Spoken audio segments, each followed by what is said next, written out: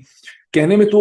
وہ اس کا آغاز جو ہے وہ نیپولین کی رائز سے ہوتا ہے، اور نیپولین کا رائز جو ہے وہ 1799 میں ہوتا ہے، یعنی جب وہ فرسٹ کاؤنسل بنتا ہے، اور انقلاب فرانس کے 10 برس کے بعد. لیکن اس کتاب کے اندر فرینچ ریولوشن کے اوپر بہت اچھا مواد تھا. کئی چیپٹرز جو تھے فرینچ ریولوشن کے انٹلیکچوئل، ایڈیولوجیکل اور بیک گراؤنڈ اس کا کہ کیوں فرینچ ریولوشن جو ہے وہ ہوا، اس کا بہت اچھی وہاں پہ ڈسکشن تھی. تو مجھے اس کو بہت سمجھنے کا موقع ملا، اور پھر یہ ایک لائف لانگ پیشن میں کنورٹ ہو گیا. آج بھی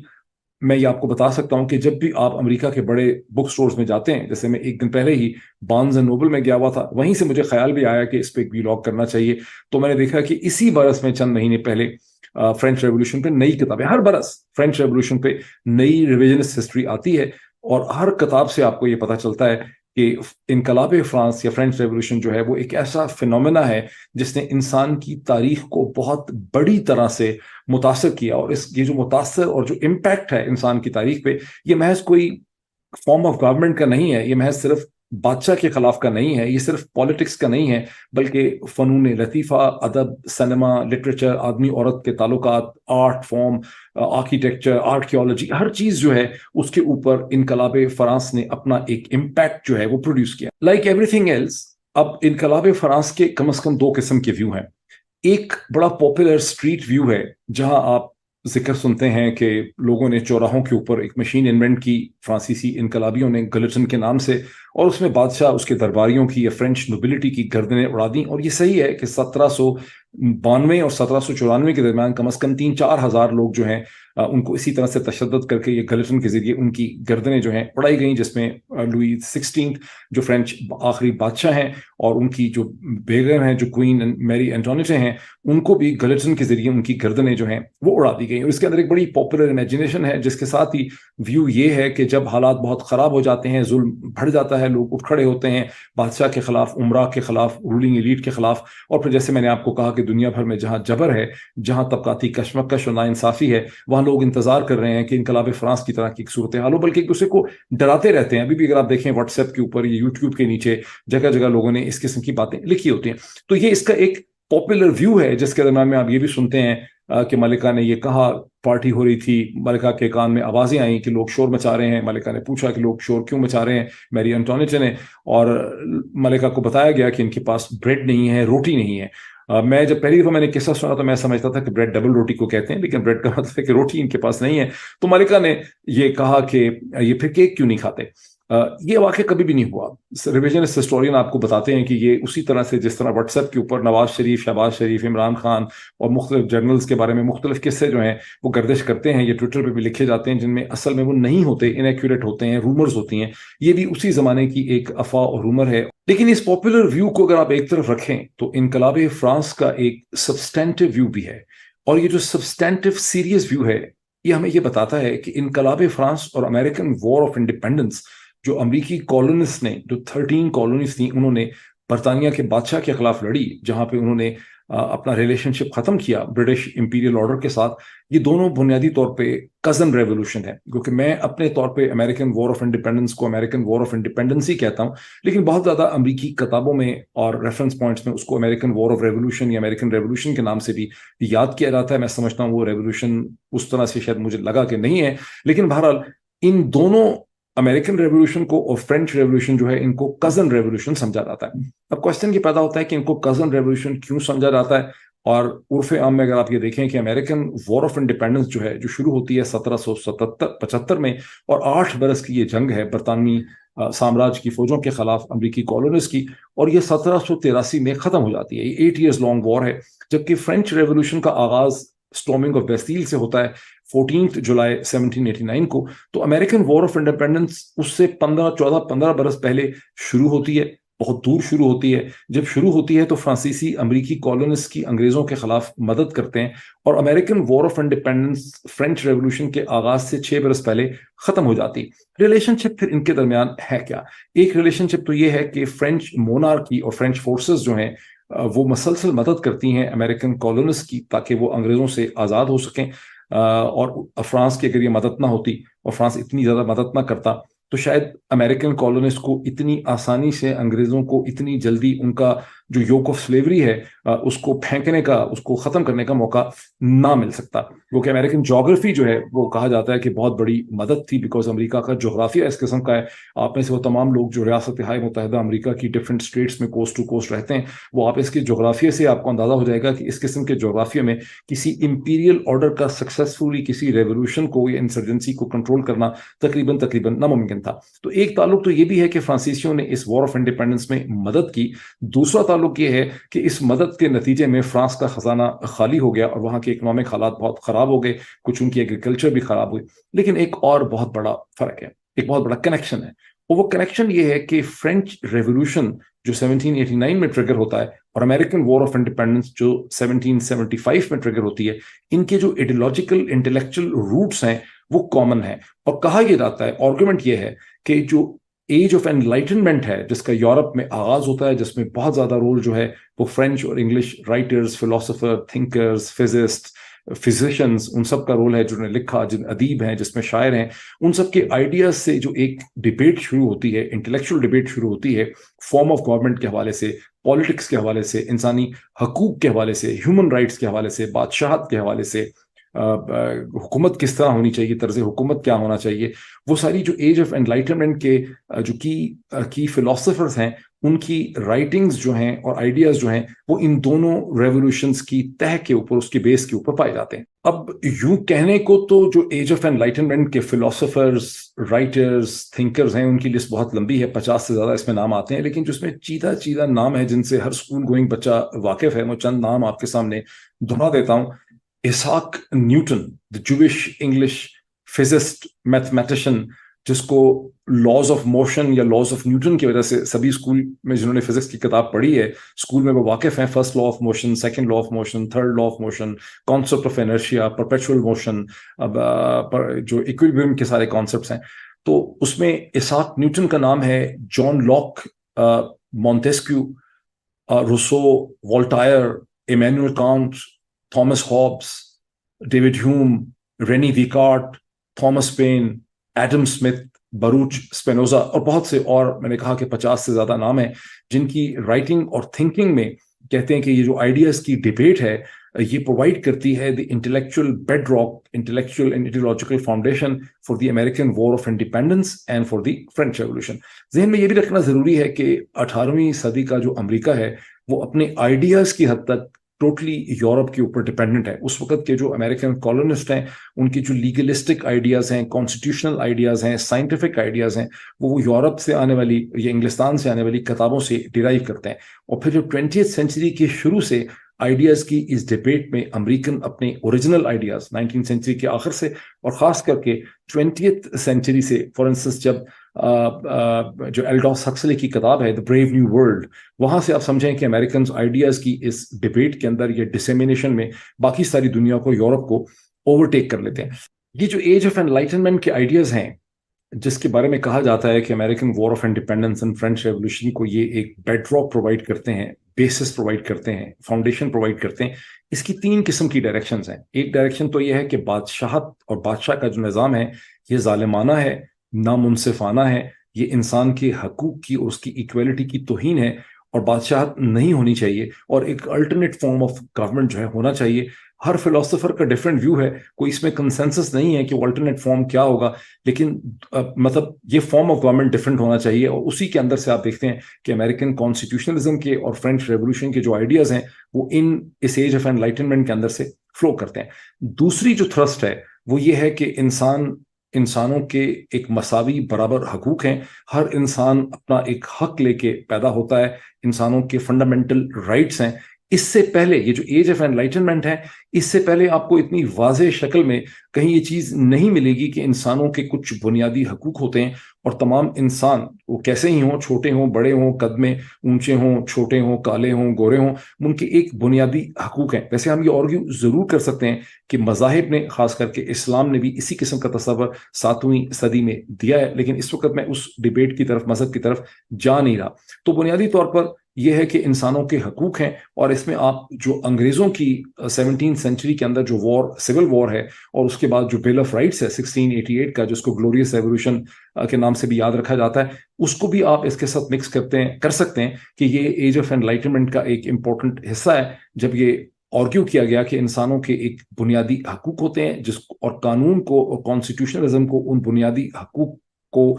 کے تحفظ کو پرووائڈ کرنا چاہیے۔ لیکن تیسری چیز اس میں بہت انٹرسٹنگ ہے، وہ یہ ہے کہ یہ جتنے بھی ایج آف انلائٹنمنٹ کے فلاسفرز اور تھنکرز ہیں، یہ مذہب کے اور چرچ کے خلاف ہیں، اور یہ سمجھتے ہیں کہ مذہب اور چرچ جو ہے یہ انسانوں کے خلاف، ان کے حقوق کے خلاف کی جدوجہد ہے، اس میں ایلیٹزم کی مدد کرتا ہے، بادشاہ کی مدد کرتا ہے۔ باوجود اس کے کہ ایج آف انلائٹنمنٹ کے فلاسفرز اور تھنکرز نے بڑے آئیڈیاز جنریٹ کیے، اور فرینچ ریولوشن کے بارے میں تو ہم روز یہ پڑھتے ہیں کہ فرینچ ریولوشن انسانی تاریخ کو بدل دیا، انسانی دماغ، انسانی سوچ کے اوپر بہت اثرات مرتب کیے۔ اس میں بڑی انٹرسٹنگ کانٹرڈکشنز بھی ہیں۔ For instance American war of independence تو ہوئی بادشاہ کے خلاف، لیکن امریکہ کے اندر سلیوری اس کے بعد کنٹینیو کرتی رہی، اور مزید 100 برس کے بعد جا کر جو امریکن سول وار ہوئی، اس میں سلیوری کے ایشو کے اوپر جنگ ہوئی، اور سلیوری کا فارمل طریقے سے اس کا خاتمہ ہوا۔ ورنہ جب امریکن وار آف انڈیپینڈنس بادشاہ کے خلاف ہوئی تو کسی کو یہ خیال نہیں آیا کہ کالے جو ہیں ان کے بھی کوئی حقوق ہیں، یعنی بلیک افریقن جو ہیں ان کے بھی کوئی حقوق ہیں، وہ بھی انسان ہیں، ان کو بھی برابر ہونا چاہیے۔ سو مچ سو کہ امریکن وار آف انڈیپینڈنس کے جو لیڈنگ لائٹس ہیں، جو لیڈرز ہیں سارے، جارج واشنگٹن سمیت، وہ سب سلیو ٹریڈرز بھی ہیں، اور ان کے پاس بہت بڑی تعداد میں اپنے ان کے پاس سلیوز ہیں، کسی کے پاس 100 ہیں، کسی کے پاس 200 ہیں، کسی کے پاس 300 ہیں، اور وہ بڑے کمفرٹیبل ہیں، اور یہ آئیڈیا کبھی ان کو ذہنی طور پہ تنگ نہیں کرتا۔ اسی طرح سے ساری جو آزادی کی جنگ ہے وہ آدمیوں کی جنگ ہے، عورتوں کے حقوق کا کوئی تصور نہیں ہے امریکن وار آف انڈیپینڈنس کے ٹائم پہ، اور نہ ہی آپ کو اس وقت کی جو لیڈنگ لائٹس ہیں، جو فلاسفرز ہیں، جو واریئرز ہیں، ان کے اندر آپ کو کوئی بھی آئیڈیاز کی حد تک کوئی خواتین جو ہیں نظر نہیں آتی ہیں، اور یہ بہت بعد کی ایک سٹرگل ہے جس میں خواتین کا رول جو ہے وہ آتا ہے۔ فرینچ ریولوشن نے جو فرسٹ ریپبلک کریٹ کی 1794 کے اندر، اس نے سلیوری کا خاتمہ کر دیا، جتنی فرینچ کالونیز تھیں، اور فرینچ کالونیز کے بارے میں بھی ان کا بڑا سکیپٹک ویو تھا کہ کالونیز نہیں ہونی چاہیے، امپیریلزم نہیں ہونی چاہیے۔ تاہم جو سیکنڈ فرینچ ریپبلک ہے، جو 1848 سے 1851-52 تک بنتی ہے، اور جو تھرڈ فرینچ ریپبلک ہے جو 1870 سے 1940 تک بنتی ہے، سیکنڈ ورلڈ وار تک چلتی ہے، انہوں نے ایج آف امپیریلزم کو یا کولونیلزم کو بہت زیادہ ایکسپینڈ کیا۔ اسپیشلی جو تھرڈ فرینچ ریپبلک ہے 1870 سے 1940 تک، اس نے جو کالونیز ہیں فرینچ، ان کو دنیا بھر میں پھیلایا، and by the time of 1940 جو فرینچ کالونیز ہیں وہ صرف سیکنڈ ہیں ٹو برٹش امپائر۔ سو جہاں فرینچ ریولوشن کے بہت ایلیویٹڈ آئیڈیاز ہیں، equality, Liberty, fraternity and all that, وہاں اس سے کوئی فرق ان کو نہیں پڑا کہ ہم اتنی بڑی کالونیز رن کر رہے ہیں، اور فرینچ کالونیز میں لائک دی برٹش کالونیز کے شاید مور دین دی برٹش کالونیز بڑے ظلم کے ساتھ جو کالونیل سبجیکٹس ہیں ان کو ٹریٹ کیا گیا۔ اچھا، ایک بڑی انٹرسٹنگ میں چیز آپ سے شیئر کرنا چاہتا ہوں، جس کا بہت کم لوگ اس کو شاید اس سے واقف ہوں گے، کہ فرانسیسی جو ریولوشنری ہیں، جو انسرجنٹ ہیں، جو باغی ہیں، جو فرینچ ریولوشن لے کر آتے ہیں، وہ بادشاہ کی گردن اور ملکہ کی گردن اور بادشاہ کے درباریوں کی گردن اور اپنے سے بہت سے اور لوگوں کے، خاص کر کے بادشاہ کی جتنی درباری ہیں بادشاہ کی، ان کی گردنیں تو وہ گلٹن سے اڑا دیتے ہیں اور ایک فرینچ ریپبلک بنا بھی لیتے ہیں۔ لیکن اس کے باوجود جب آئیڈیاز کی ڈیبیٹ ہوتی ہے تو ان کو کوئی ٹھیک طرح سے سمجھ نہیں آتی کہ اگر بادشاہ نہیں ہوگا تو نظام حکومت کیسے چلے گا۔ ڈیوڈ تھامسن کی جو کتاب میں نے اس وقت پڑھی تھی 1989 کے اندر، یورپ سنس نیپولین، اس کے اندر بھی یہ ڈیبیٹ میں نے پڑھی کہ بار بار فرانس کے اندر یہ سوال اٹھتا تھا کہ بادشاہی کو واپس لے آتے ہیں، بادشاہی ہونا چاہیے، نہیں بادشاہ کو مار دیا، بادشاہ کو دفنا دیا، اس کے ٹکڑے کر دیے، پتہ نہیں کتوں کو کھلا دیے، لیکن اس کے باوجود جو تصور تھا کہ نظام حکومت کے لیے ایک مونارک ہونا چاہیے، ایک بادشاہ ہونا چاہیے، وہ تصور انسانی ذہنوں میں بہت زیادہ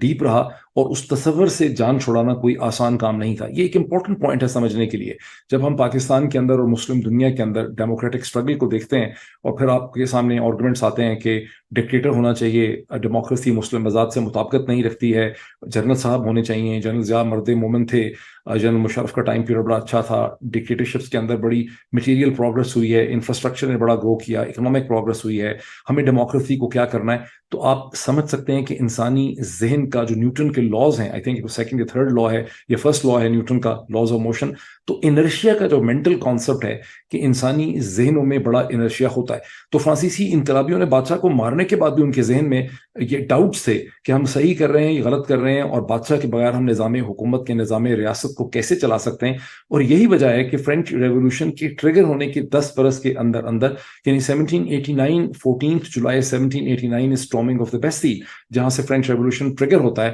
1792 یا 93 میں بادشاہ کی گردن اڑائی جاتی ہے. 1794 تک ریولوشن کا پہلا فیز ختم ہوتا ہے. پھر ایک بڑی پاورفل ڈائریکٹری, ایک کمیٹی قائم ہوتی ہے 5 ممبر کی. لیکن 1799 میں جب نیپولین بوناپارٹ, لوئی نیپولین فرسٹ کاؤنسل بنتا ہے, تو وہ بہت جلدی فرانس کا ڈکٹیٹر بنتا ہے, بادشاہ بنتا ہے, ایمپرر بن جاتا ہے, اور 1804 میں اپنے آپ کو فرسٹ امپائر یا فرسٹ فرینچ ایمپرر کی حیثیت سے وہ اپنی کورونیشن کرتا ہے,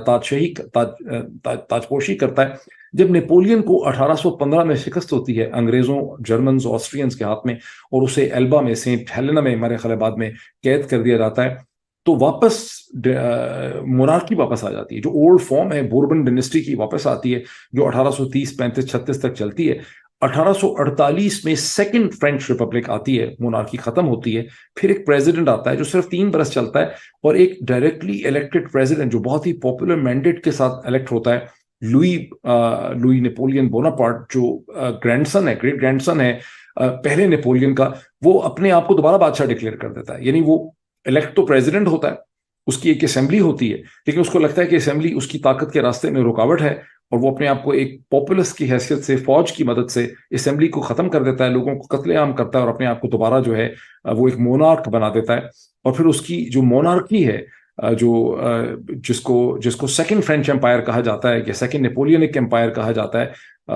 وہ چلتی ہے 1852 سے 1852 سے 1870 تک. اور 1870 میں اس کا خاتمہ ایک بلڈی جنگ کے بعد ہوتا ہے, جس کو فرانکو پرشین وار کہتے ہیں, جس میں جرمن پیرس کو فتح کر لیتے ہیں, جس زمان میں بسمارک چانسلر ہے پرشیا کا. تو جو پرشین فرینچ وار ہے, اس کے نتیجے میں یہ مونارکی ختم ہوتی ہے, اور پھر ایک third French republic in the form of presidency واپس آتی ہے, جو 1870 سے 1940 تک چلتی ہے. لیکن یہ ڈبیٹ کہ ہمارا بادشاہ ہی ہونا چاہیے, یہ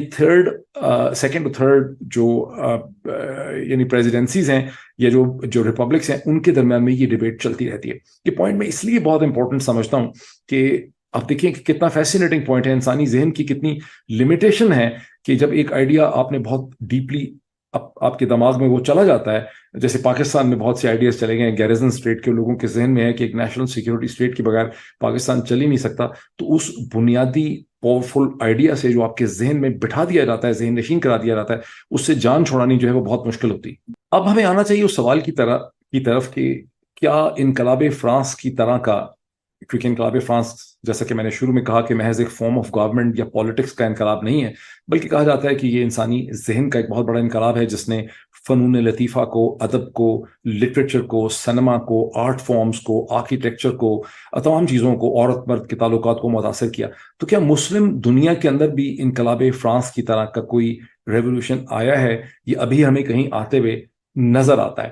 جب ریولوشنز کی بات ہوتی ہے تو کہا جاتا ہے کہ گزشتہ 200 برس میں 3 ریولوشن ایسے ہیں جن کو فنڈامنٹلی کوئنٹ اسینشل ریولوشن سمجھا جا سکتا ہے. یہ ریولوشن کی وہ فرسٹ کیٹیگری آف ریولوشن میں فال کرتے ہیں. ایک مدر آف آل ریولوشن, انقلاب فرانس آف 1789 and 94. دوسرا جو سوویت ریولوشن ہے,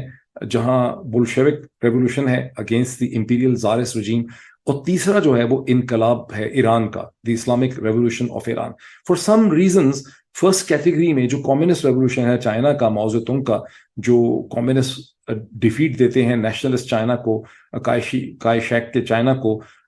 اسے فرسٹ کیٹیگری ریولوشن اس طرح سے نہیں سمجھا جاتا. لیکن میں سمجھتا ہوں کہ وہ بھی ایک طرح کا ریولوشن ہے, اس کی پھر کبھی بات کریں گے. اب بات آ جاتی ہے کہ جو اسلامک ریولوشن آف ایران ہے, جو فرینچ ریولوشن ہے, اور جو امریکن وار آف انڈیپینڈنس ہے, اور جو سوویت ریولوشن ہے, یہ سب نہ صرف بادشاہ کے خلاف ہیں بلکہ یہ مذہب اور چرچ کے بھی خلاف ہیں. اور ان کے نتیجے میں سیکولر فارم آف گورنمنٹ جو ہیں وہ پروموٹ ہوتی ہیں. سوویت رشیا بھی ایک سیکولر ہے جو چرچ اور حکومت کی فارم کو الگ کرتا ہے.